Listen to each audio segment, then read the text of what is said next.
or the patients will make faces at you. That's grimacing. I just try to be as polite as possible, still kind of get the work done. I will tell you that I told you why we do trach care. Now, right before we start the procedure, I'm going to tell you what we're going to document so you can pay attention about that while we're doing the procedure.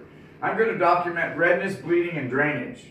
Redness of the general stoma site itself, so I have to look under that flange when I'm cleaning to see that. I'm going to document drainage. That's typically going to be what I clean away from around the stoma, but it also will be on the back of this drainage sponge. If it bleeds, you need to chart it. If it runs down their neck, I call it bleeding, and I will call the MD if it's significant. If I've just changed the trach and it's bleeding during trach care, I caused it. It usually resolves before I'm done with trach care. I don't call MDs for that. I do document it. I do talk to the nurse so they know if they see blood in the canister, why. If it is excessively infected, it is no longer tight to shaft and it's starting to kind of gap between the skin and the shaft, that's infection. And you can lose your ovalness or your roundness of your stoma. And once it starts to erode, we're in trouble. Can't get that back. So this is why my crew is grading these heavily. We will talk to people and we will increase and decrease trach care frequency based on the health of the stoma. And this is probably my worst example. And probably one of those things you wouldn't want on video, but I'll give it to you anyway. As human beings, we all know if you don't do your paperwork, when you go to the bathroom, the other end gets sore. And when it gets sore, and if you don't give it attention, it will eventually bleed. And this is what my patients tell me about their stoma, so I use these examples with my patients because they understand this as well. You clean that other end, it gets better. You clean this, it will get better. It will stop being sore, it will stop bleeding, it will stop being inflamed, but you gotta clean it. And this allows patients to let me do more diligent cleaning, even though it hurts, to get them back where we need them to be. Okay, so I'm pulling out their drainage sponge. And I look at the back because that's where the drainage is. Green, yellow, brown, red, whatever the case may be is going into my charting. I grab a wash basin, a wash gauze. I squeeze it because reality it's soaked with water and I'm not going to drip all over my patient. I flatten it and I wrap my finger around it. What I typically do is a little bit of gauze there left over. Not big on strings around airways. I manipulate with my non-dominant, non-sterile hand. I clean with my sterile hand. I go in from one side, go across, exit. No back and forth, that's bacterial transfer. What's the big deal, Bill? Well, I'm dealing with elderly people now, and they sometimes have grainy lines, wrinkles in their neck.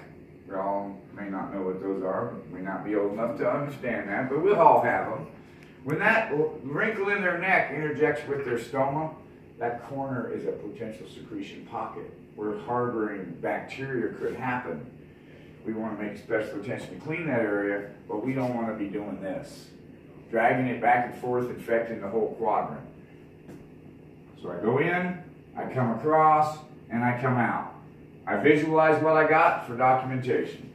I get my second one. Now, you got to watch that brush. It really likes your gauze. Once we get past the gauze, the brush won't be such a problem. Squeeze it, flatten it, wrap it, manipulate, come in there. Now this is odd because I'm not really at the top of the bed usually, but it doesn't matter to me which direction you go. That's a dexterity thing for your own choice, but just whatever, go one direction and come out the other side.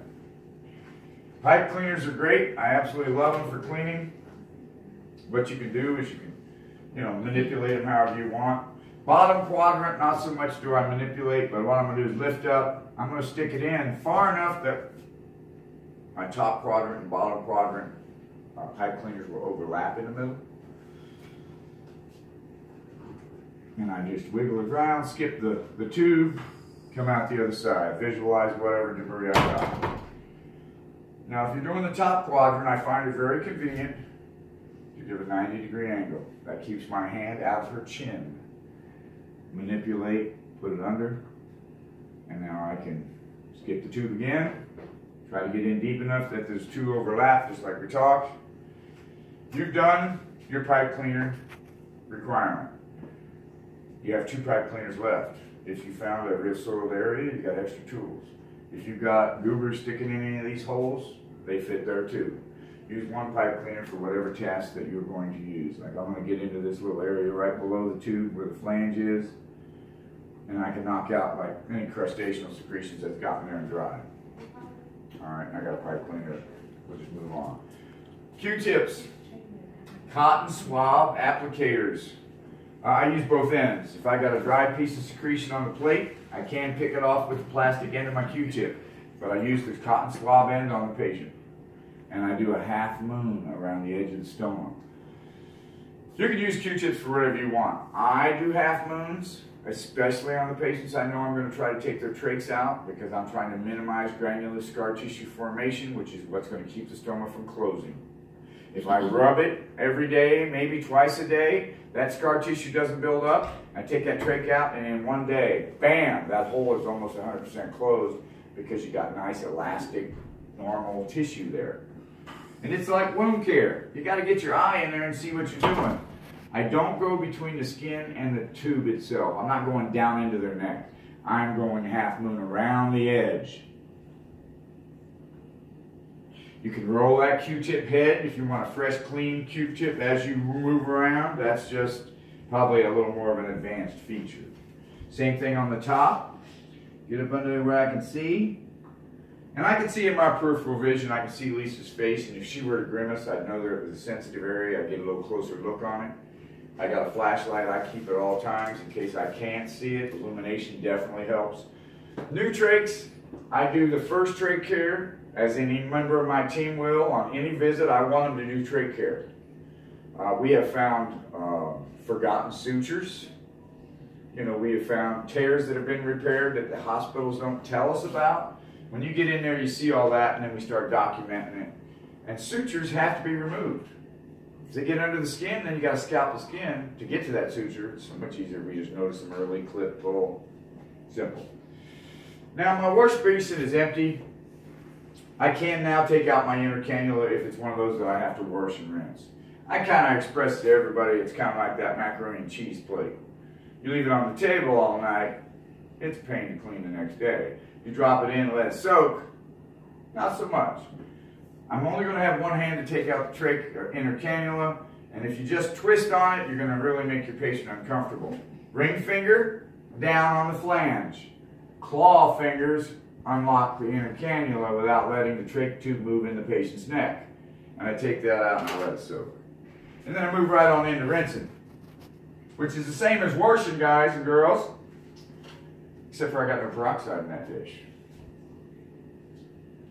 So it's still flat and wrapped, but all I got is sterile water or sterile saline, and I'm just doing this. Same thing I already did. Now I look at it when I rinse, and essentially that's self-critiquing. If I could have done a better job cleaning, I'd rather hear it from me than one of you. No offense. But self-critiquing allows me to continue to improve clinically without other people poking at me. That's how I like to roll. Gonna do my upper quadrant same way. And pitch it. So, my dish is completely empty except for an inner cannula and a brush. Not quite ready. I could do my trach dressing, except for I find that tucking that in really kind of obliterates any theoretical sterility I might have.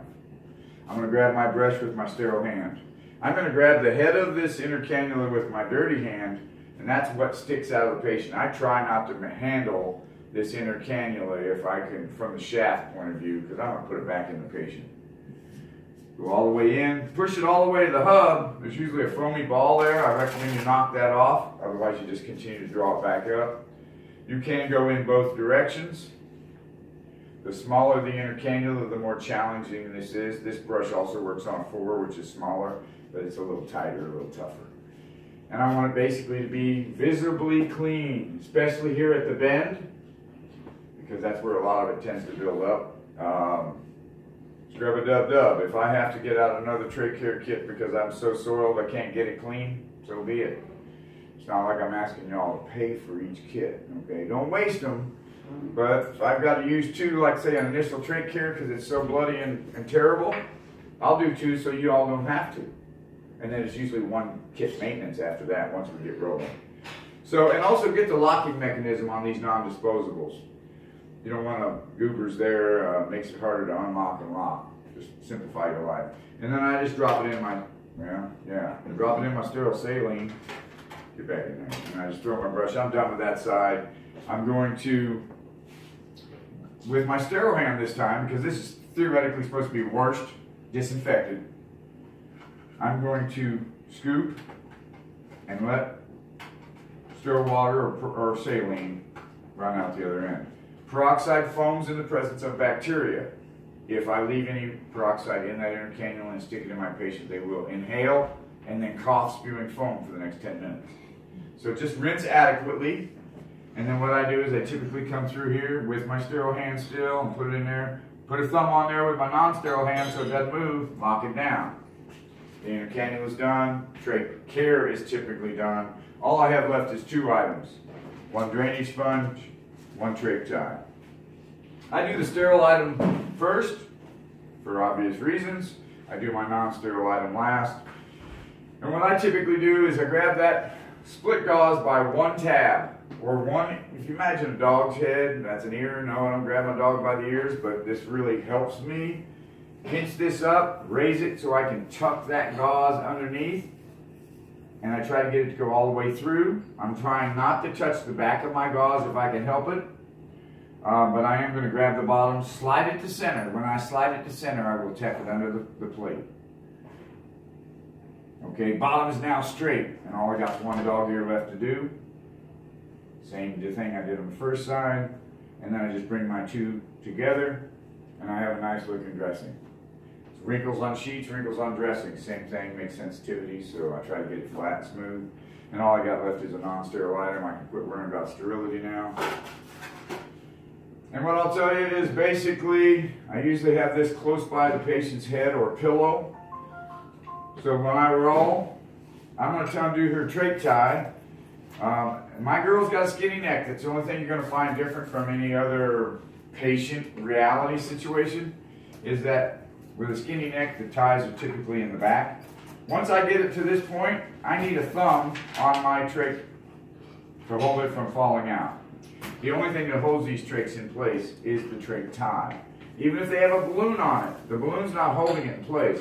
That balloon, if you ever see it hanging down, that's what we inflated for the ventilator. And we're not using it, typically. Don't take it off, mind you, because when I have to change the trach, if I have to deflate that cuff, I need that balloon there. So I had one nurse thought she was helpful and snipped it off. I had no way to deflate the balloon on the inside of the patient to take the trach out. And it's just more traumatic for the patient. Yeah, I told you about those little rings. What I do is I get my thumb in there, I pop that loose, and I feel it. It's rough. That's what I want pointing up, is the rough side. Okay? So basically, slide it underneath and see if you can get it to hit that hole. Now keep in mind, my thumb's working hard over here holding the trach in place. I'm not going to move it. But if I have trouble hitting that, I can use one of these fingers to bend it up, thread it like shoestring. Alright, I know my girl's got a skinny neck, so I'm going to take it all the way to the hub. Then I'm going to switch sides. I don't hold down whatever side I'm working on. That just makes it more work. I'm going to come over here, I'm going to get rid of the old trach tie. I know you gals like to skip back here and pick on this Velcro. You go do your thing, okay? I'm going to come up here and get inside this ring and go boom, boom, boom. Pull. Okay? Tape try comes under the patient's neck. Again, there's my ring. Pop my ring. Feel the roughness, rough side up. And then again, my thumb's working hard. I can spin my hand, bend it up, thread it like a shoestring. Now what I typically like to do when I'm tightening is I pull them from the back, make a little loop, and then take that extra out. I'm not going to want to pull on the trach tube itself. And this allows me to get it extra taut without pulling on the patient.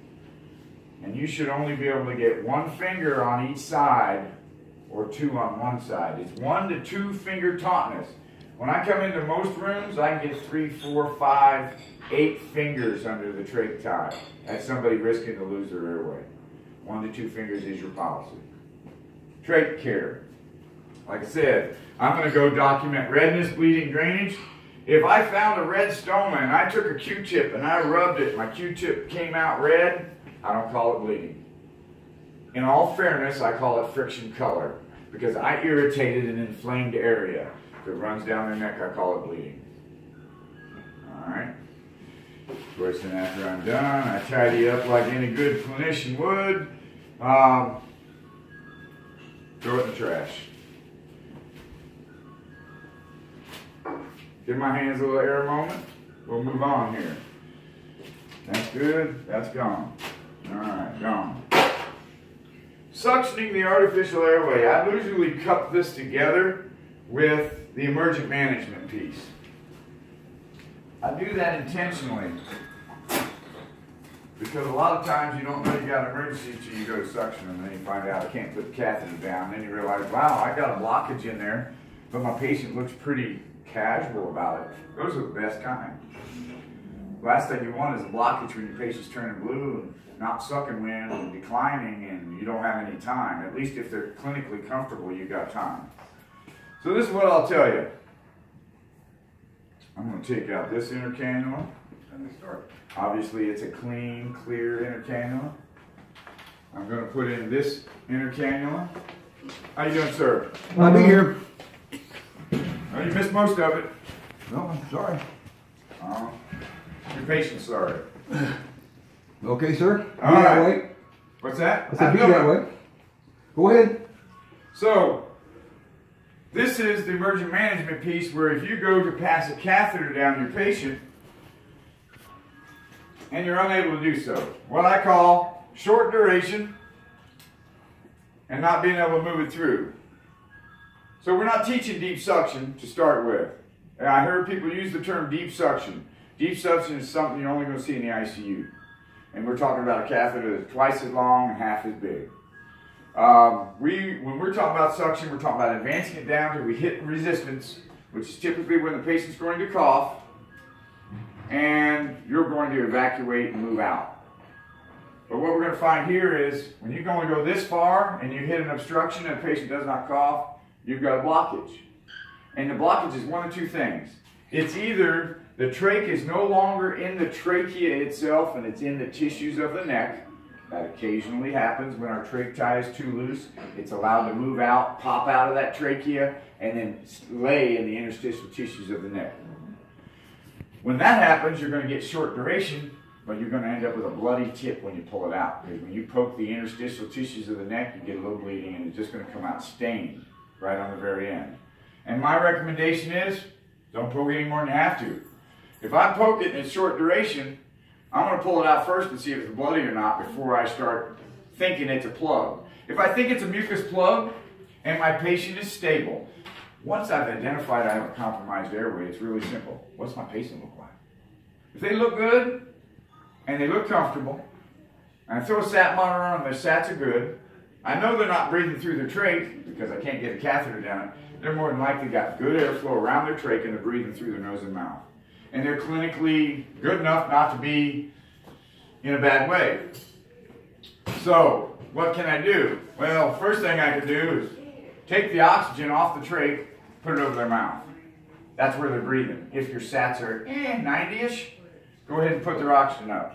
If their sats are worse than 90-ish, reaching over here, going all the way to max. I'm not looking, don't care. It's more than I had, and my patient's going to improve. To give you an idea, if I look at this knob over here, I'm almost 50% oxygen now, just maxing it out to 10. If I need more oxygen than that, the patient's declining below 90, emergency time, manual resuscitator, 100% oxygen. This is the most you have to offer. You'll get up there, crank it to 10. You're going to use the mask off of it, because obviously the trach's blocked, you're not going to use it, and you can put the oxygen here. Now, why would I recommend an armory breather? Because I don't have one in the room, and I'm not going to leave to go get one. I'm going to use what I have available to me. Use this if that works. Use that if it doesn't work. Either way, if your patient is clinically okay, then I can work on the plug. When I mean work on the plug, I mean saline. You're in a suction catheter. If I look at, there it is. If I look at the suction catheter, it's got a beveled head on it, and it's got eyelets around the outside. You could use that to try to push that mucus plug down, back into the patient. I know that sounds odd, but it's their mucus. It's about as odd as you swallowing your own saliva, in my opinion, because it's your own stuff. It's their own stuff. If I can push it back down, it's going to go right or left, gives me a whole lung to work with, and I'm relieving an emergency. So try to push it down. You can spin your catheter and try to drill through it. I have occasionally drilled through some shallow or thin mucus plugs. And that means I'm going to have a little hole inside of the mucus plug, which at least gets me air movement, and I can at least get some secretions out.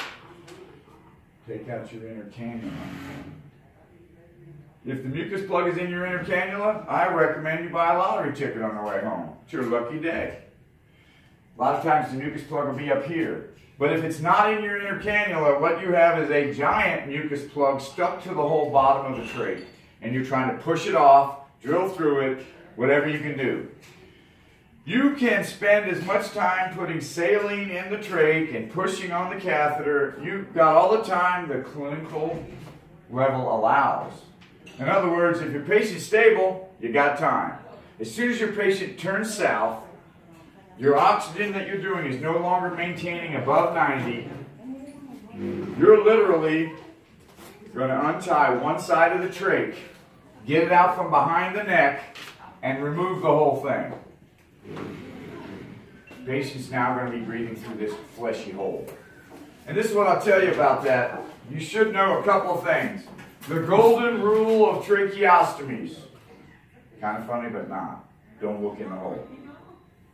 Okay? It will shoot stuff at you. If you're one of those retentive nurses that feels they got to look in the hole, end of exhalation when they don't have anything loaded would be recommended.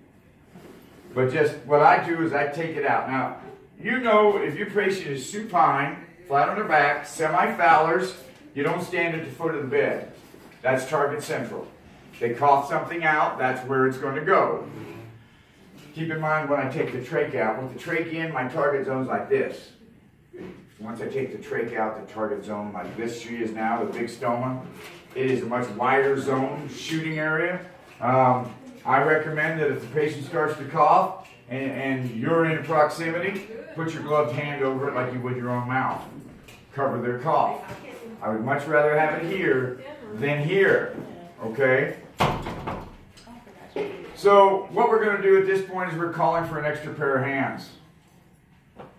If I have the oxygen up here initially, I'm now going back down to here with you're now sucking air and moving air. And I'm getting out my backup airway. We have at the bedside the same size tracheostomy tube the patient had and the next size smaller. You're going to try the same size they had initially. She had a 6 Shiley. This is what I'll tell you about her 6 Shiley. I would prefer to use a new trach out of the drawer. I would prefer to do sterile technique. You know how preferences go. That's ideal situation. If your patient's compromised, sterility is going to take too long, it's optional. I got a pill for infection, I don't have a pill for brain injury. So you got 4 minutes of hypoxia before brain injury, you don't have a lot of time. Don't do it barehanded, protect yourself at least. But I'm okay with non-sterile in an emergency. You take the inner cannula out. Now, if you've had this, I did one situation where the same patient pulled out the trach 3 times in one weekend. Yes, I have backups when they've never pulled it out before. But let's say it's Friday night, they pull the trach out. I get the same size in. Saturday morning, they pull the trach out. All I got's the next size smaller now because it really restock wasn't necessarily available. I recommend you call me and I send you out a restock trach as soon as you use it. Or we get into your supply room and get one. Whatever.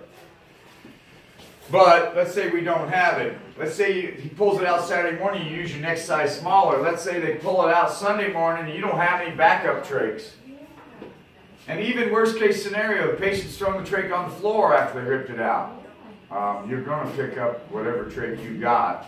I got 1,000 milliliter distilled over a trash can. I'm going to pour it on there to get all the major debris. I'm going to take out the inner cannula. This is the magic tool, though. Tool of insertion called an obturator. It's in every new trach. And when I change a trach, I save it in the bottom of the bedside table. If you change a trach, I recommend you save it. Because even if you're reusing the trach they had in their neck, I need that tool back. 30 years of doing it, I wouldn't put this in without this. And this is why. When you go in, no big deal. You go through the fleshy opening. You go through the cartilaginous ring that's been removed. When you go to turn south to get into the trachea, the top of this edge will carve a chunk of flesh out of the back of their airway. And when they cough, it'll come out looking like a fleshy worm about yay long. And it'll be lots of blood. And that's not going to make you feel any better about trying to put that trach in. So when I put the inner cannula out, tool in, solid object I can now probe with minimal trauma. This is kind of how I hold it. I'm right-handed, so I have it in my right hand. Lisa is supine. Get your patient in a position you like them. In other words, on their back. You can put these in wheelchairs, but if you haven't got skills, it's better to have them in a stable, neutral position. If you like that, great. On their back. If that's not good enough for you, pull their pillow out. You get a little bit better. You don't like that, take that pillow, stick it between their shoulder blades, and you got the best you're going to get. Okay, you got the shoulders well out of the way, the head falls back, all you have is what you want to see. And you're coming straight down in. Now my non-dominant hand, I comically call a chin jack. For those difficult patients that want to do this, all right, I'm head to the mat. Okay, I'm just basically pulling their chin back and pushing their head down. This is emergency life-saving time. I will apologize afterwards. Okay? Because I'm not going to fight them when their sats are dropping and I got minimal numbers of seconds. Going straight down in, I try to look away once I enter the skin because my eyes will deceive my brain for what my hand's trying to tell it. Try to feel that second hole. When you think you got it, hold it down and take out your tool. Generally speaking, when I do a trach placement, trachs don't come with gloves, so I open a suction catheter kit and I get the gloves out of that for ideality. But I keep the suction catheter close by. I don't hook it to the machine. Don't bother. I don't have a hand to hook it to the machine. I put it down that trach and I hopefully make my patient cough. Because that's the best sound in the world because my trach's in the right place. If your patient does not cough, you go down there, it's short in duration, it comes out bloody, we turn too early and we're in the flesh of the neck. Okay? If that's the case, you take it right back out. Put the oxygen back on, tell them to take some nice deep breaths. If they're so compromised that they're not breathing, you're going to have a co-worker with a gloved hand cover the nose and mouth, you're going to bag the stoma. Why bag the stoma versus bagging up here? I know this is a face mask. But we have gastric or belly insufflation with bagging face masks. This is the trachea here. I can bag here, likely is the air is not going to go all the way up above the glottis and come back down the esophagus and go to the belly. You're going to see chest expansion. You're just holding here so they don't motorboat when you bag. You know, the lips will be flopping and you're not getting any air into the lungs. And then I put my obturator back in and I go for a second attempt. Now, after I miss my first attempt, call 911. You want somebody to show up if you never get an airway in. And I go for my second attempt, and I do the exact same thing with maybe going a little deeper the second attempt. And try to get that cough. Cough, cough, cough. I'm feeling pretty good about it. Now, you only try the same size trach twice. Think about this. I pull the trach out, I traumatize the hole. I put one in, I traumatized the hole. I took it out, I've traumatized the hole 3 times now. I put this in a second time, that's 4 traumas. If I've missed the same size twice, my hole's getting smaller because I'm traumatizing it. And I'm going to go with that next size down, which I find staff with less experience have higher success with the smaller size. Okay? So don't skip the original size in your efforts. But look forward to, if I don't get it, the next one's going to be a little easier on me. I'm going to have more room to bang around. More room to bang around allows me to find that second window a little more obviously. But we got it on this attempt, and in this case, we just hold on to it, get that trach tie out, tie it down, put their oxygen on. You're the patient and my hero, because we don't have to send them out. We've resolved the problem, trach's back in. Now, if you had to go to that next size smaller, and this has happened, and the patient's secretions are so thick that they really can't manage in that smaller airway, because if they could have already gone down size, my team probably would have moved it that way. I'll wait 3 days for the trauma to subside that we caused during this experience, and then I'll come in and upsize it. I don't really expect any of you to upsize, because what we're really talking about is KY jelly and elbow grease. You have to stretch that stoma, and you have to stretch that cartilaginous area. The longer you leave it out, the smaller these airways get. I had one nurse that took it out and didn't address it right away. That I would like you to avoid. If you take the trach out, you're going to immediately try to put another one in once the patient has improved their sat to a point where they can be comfortable with it. But you're going to be clinically comfortable with them. I don't like to put people, if their sat's below 85, I'm not moving forward. I'm bagging or whatever I got to do. If they never get above 85, you know, I might make one effort, but I'm not going to take them down in the 70s and 60s, because that's just, you're begging for AFib and asystole and a whole bunch of other things, okay? So once I have it in, strap it down. Put your moisture back on, document everything you need to document. And you're my hero. If you never get it in, you never find the hole, it's okay, EMS is going to show up. And they're going to either take your airway out of your hand and they're going to do it, or they're going to take them to the ER and put the trach in, and a lot of people do it. A lot of times they just send them right back. If that's the only reason, or the only thing they can find is the trach was out, they'll fix that, and then they don't really need to be at the hospital any longer. And I know, you know, EMS is pretty strong-minded. I generally don't try to tell them much. They always kind of seem like they know all of it already, so I just kind of go with them. But if they're saying, hey, since we responded, we got to take the patient, that's not the case. It's the nurse that decides. They're admitted in this facility, and EMS, I know it was called, but we resolved the problem before they arrived. I have had EMS come in to the building, your sister facility, put a trach in that we were unable to get in, and I rolled through 3 hours later to find out that they put it in the interstitial tissues of the neck, and it never was in the trachea, because they didn't test it with a suction catheter. Now you can listen to breath sounds. They're going to sound fine. They're going to be moving air. But what we're trying to do is confirm the placement of the airway. And the only way to do that is to make them cough. What you do is you make them cough,